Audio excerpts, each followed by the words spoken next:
মেয়েদের জন্য যে জিনিসগুলো ব্যবহার করা হারাম: ১. টিপ। ২. পুরুষের মতো পোশাক পরা। ৩. পরচুল। ৪. ব্রু প্লাগ করা। ৫. Fake lens. ৬. Fake eyelash. কিভাবে দুর্বল ঈমানকে শক্ত করবেন? ১. নিয়মিত সালাত আদায় করা। ২. কুরআন তেলাওয়াত করা ও অর্থ বোঝা। ৩. নিয়মিত জিকির করা। ৪. নেক কাজে ব্যস্ত থাকা। ৫. বেশি বেশি দোয়া ও তওবা করা। ৬. নেক মানুষের সংস্পর্শে থাকা। ৭. মৃত্যু ও আখিরাতের কথা স্মরণ করা। ৮. সুন্নাহ অনুসরণ করা।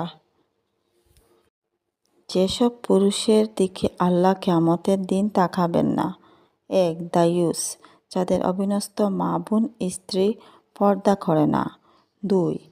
টাকনুর নিচে কাপড় পরিধান করা পুরুষ এবং হাঁটুর উপর কাপড় পরিধান করা পুরুষ। ৩. মিথ্যা শপথ করে যে পুরুষ পণ্য বিক্রয় করে। ৪. নারীর মতো পোশাক, চালচলন, নারীদের সাজসজ্জা, নাক কান ফোড়ানো অনুকরণ করা পুরুষ।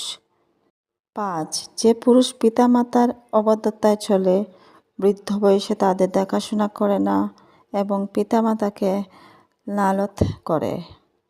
৬. জেনে শুনে সিগারেট খায় মদ পানকারী।